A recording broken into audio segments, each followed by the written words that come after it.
I'm Mary Webb from Preserve, Montana, and today we're going to talk about wood window restoration. So today we'll treat the window with oil, and then we'll do a treatment of shellac on the glazing beds, and then cut glass to fit in these openings. We're looking at the exterior of the window sash, and you can tell that because of the glazing bed here. This is where the window putty goes. And on the interior, you have more of a curved profile. The first part of the window on the bottom is the bottom rail. And the horizontal piece at the top is also called a rail, but it's more specifically called a meeting rail. And that's because this is where it meets the other sash in your window opening, if you have a double hung window. The two vertical pieces on either side are called stiles. And the two pieces on the interior, either horizontal or vertical pieces that divide up the window sash, are called muttons.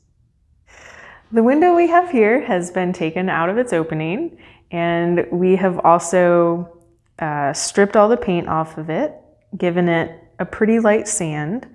We have scraped all the glazing putty out of it and removed all of the glass. And this is pretty weathered wood, probably more weathered than any of your windows will be, but the wood is actually still sound, so we're not going to do any repairs to that. We're just going to keep it as it is. So we're going to coat the window with a layer of purified raw linseed oil. We're going to coat the entire window, front and back, all the different parts of it. And something to note, if you do use linseed oil, it's not flammable on the window or in its container, but if you do use any rags or a disposable chip brush like this, it is flammable in those settings as it's drying. So make sure to take some precautions for that. I'm going to put this oil on pretty heavily because this window is very dried out. And usually I let the oil sit overnight. You can also put multiple coats on. If it absorbs right away, you can see down on this end, it's already absorbed over here. And so if I put multiple coats on, I just let it sit overnight. And if there's any that hasn't absorbed by the next morning, I'll just rub that off with a cloth.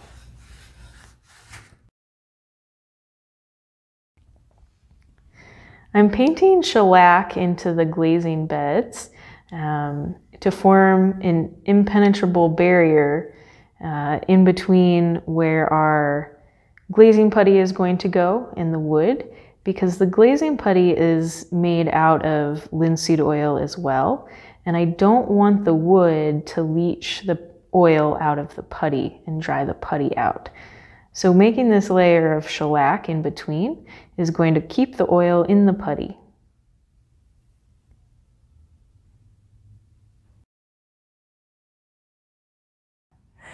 Now we're ready to measure and install the glass into our openings. But before I start that, I want to make sure that I have gloves on to protect my hands from the edges of the glass, and make sure that I have safety goggles on in case there's any shards of glass that pop up. All right, the first thing I need to do is measure my opening. And when I measure the opening, I want to make sure this window might not be square anymore since it's 100 years old. So I kind of want to take a few different measurements across the length, and it is actually pretty consistent. So it is consistent that way.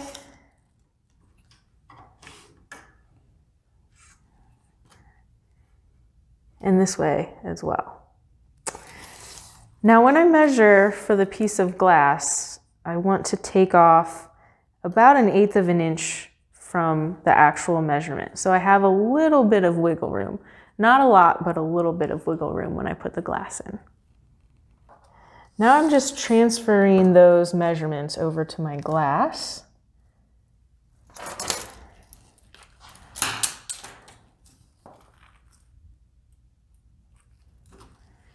And I'm just making a tick mark at my measurement. And then I'll come back in with my T-square hooked to the edge.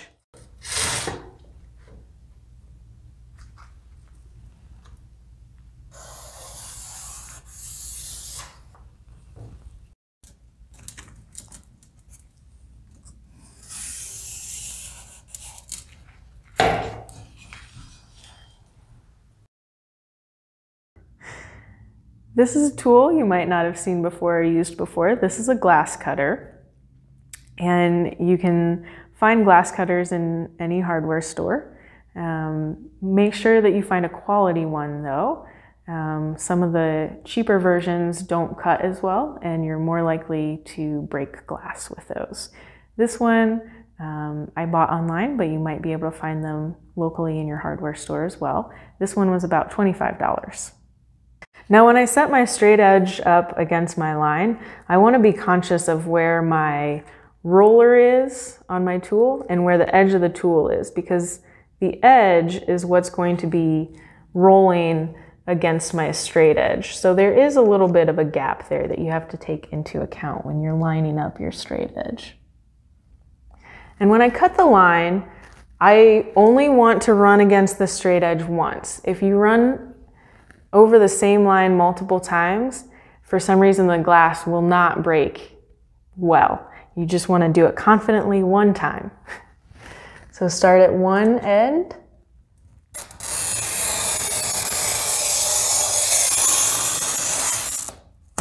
And you should hear that noise the entire time you're running the roller against the glass.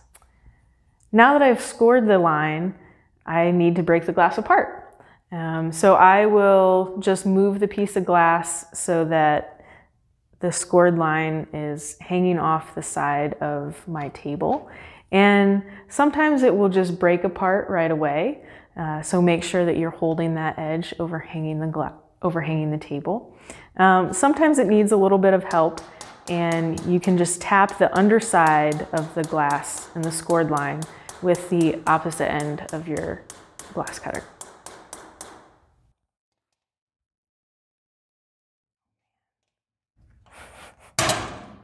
There we go.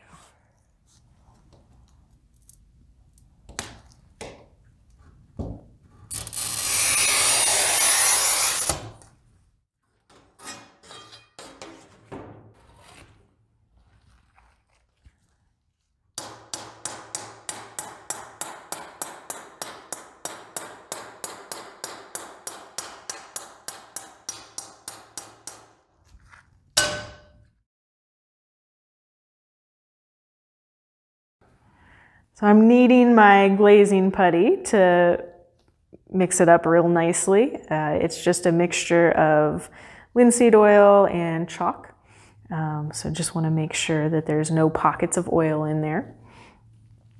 We're ready to put the glass into its opening, and there's a few different steps involved in that. We're going to start by putting a thin layer of putty on the glazing beds. Press the glass in and wiggle it down into place.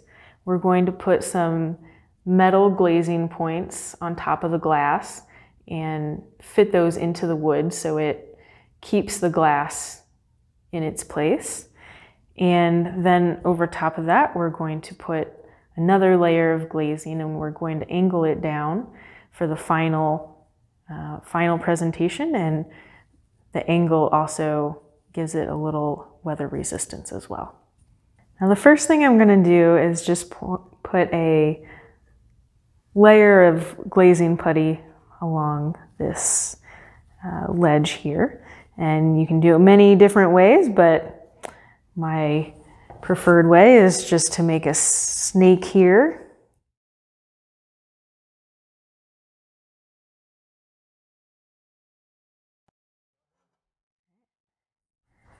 Now I'm going to place my glass in the opening.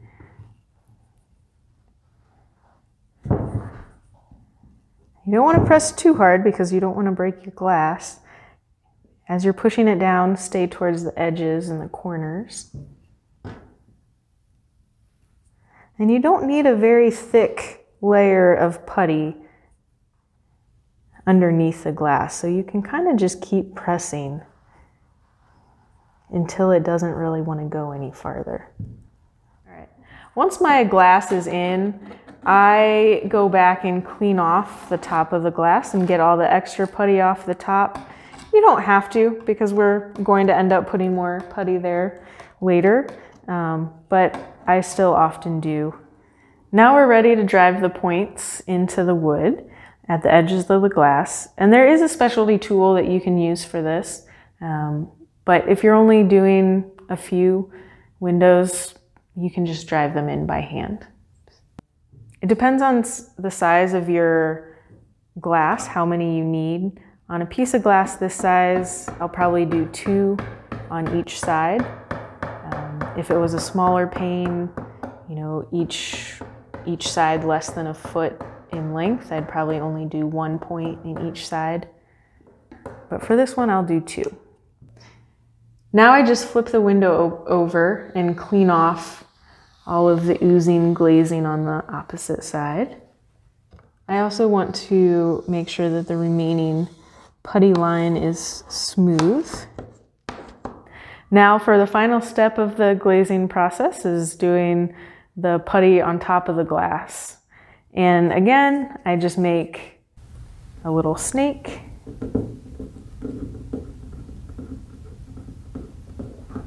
And push it in there.